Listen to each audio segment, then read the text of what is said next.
Senhor presidente, caros colegas, demais presentes e aqueles que nos assistem também.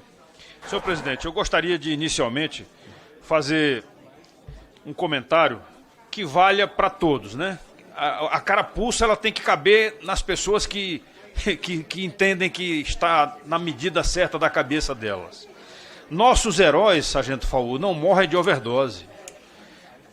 Isso daí foi frase, né? Uma frase no sentido inverso de uma música de um cara famoso que acabou falecendo, infelizmente. Eu digo sempre infelizmente porque, mesmo que tenha ido para onde quer que ele vá, mas morreu. Então, esse é um primeiro detalhe. Eu rendo as minhas homenagens ao Luciano Heng e a todos os demais, empresários ou não, pessoas comuns, pessoas de pequenas empresas, pessoas voluntárias que talvez não tenham nem emprego, mas que estão trabalhando sim nesse momento de dor, de agonia e de sofrimento do povo do Rio Grande do Sul. Minha mais alta solidariedade.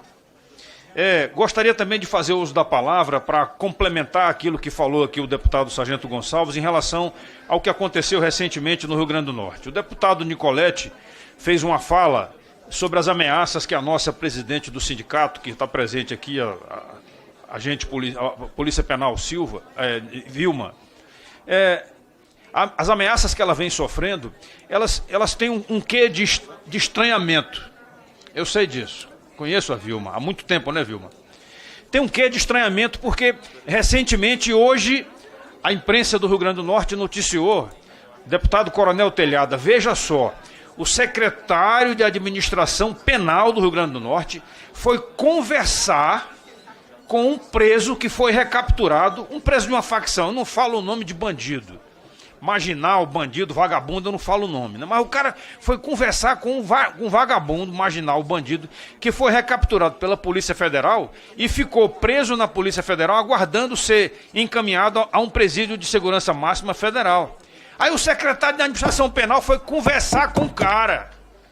Para fazer o quê? Para combinar alguma coisa?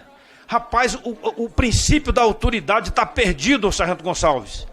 As nossas autoridades, federal, estadual, municipal, seja o que for, elas perderam a noção do que é ser autoridade.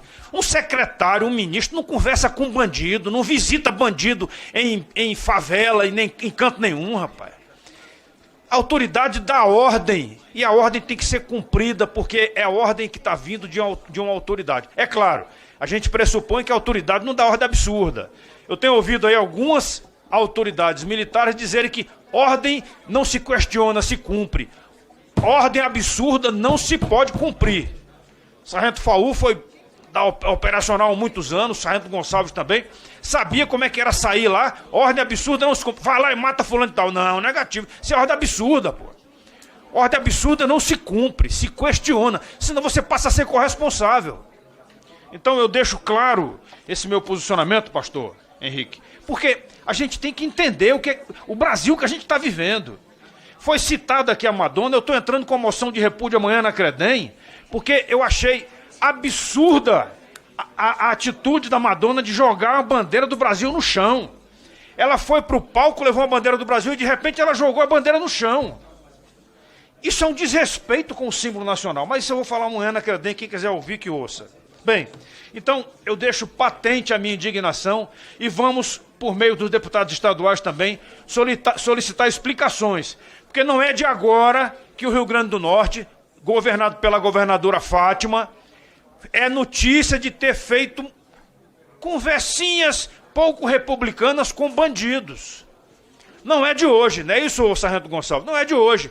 A gente sabe que já faz tempo que disseram que uma mulher de preso lá, preso, não é preso mesmo, é bandido que está preso, não é reeducando, não, porque é educando. Rapaz, uma mulher disse que cobrou da governadora Fátima as promessas que ela tinha feito na campanha.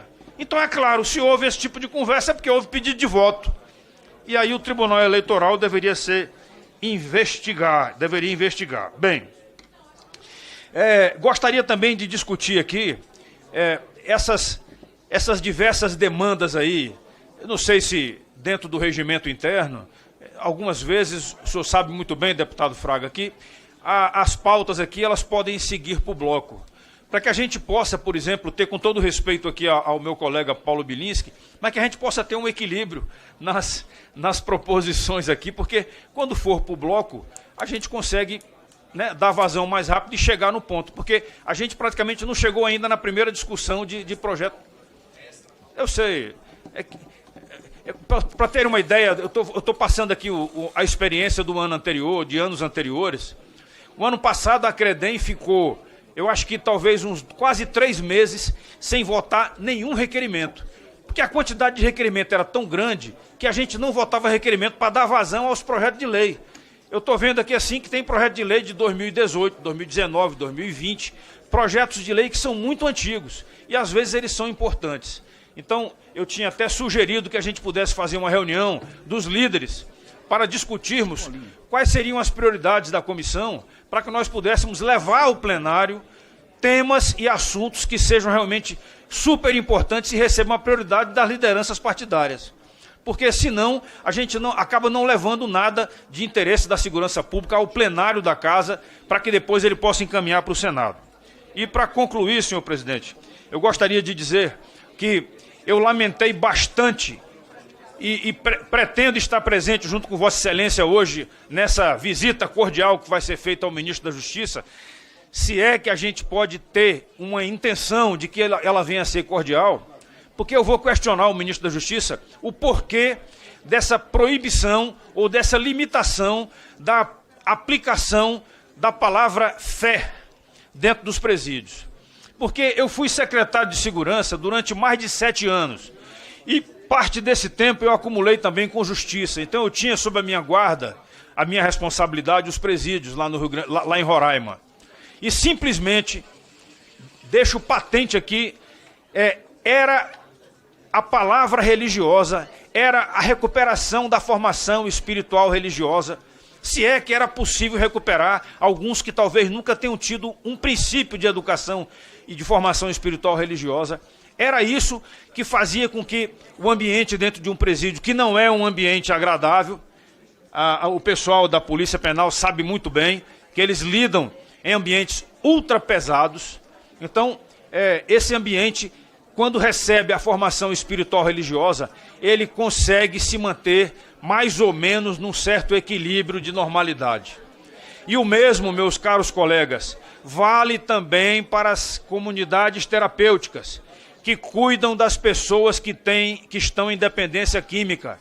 E digo isso porque existe uma intenção, sim, do governo federal de retirar, e capitaneado inclusive pelo Ministério Público Federal, com todo respeito àquelas pessoas que advogam a tese de que o dependente químico é um doente que precisa ser tratado como doente. Mas quem precisa ser tratado como doente precisa de psicólogo, de psiquiatra, e precisa também de alguém que dê uma transmissão de alguma coisa espiritual religiosa. Então, eu lamento muito essa iniciativa que alguns setores dos governos têm de querer retirar de dentro das comunidades terapêuticas, de dentro dos presídios, a formação espiritual religiosa. Isto é, sim, um absurdo, e nós, independente da bandeira político-partidária, temos que lutar na defesa dessas pessoas que têm esse tipo de doença. Muito obrigado, senhor presidente. Ainda tem mais 1 minuto aí do tempo de liderança do PL, se alguém quiser usar.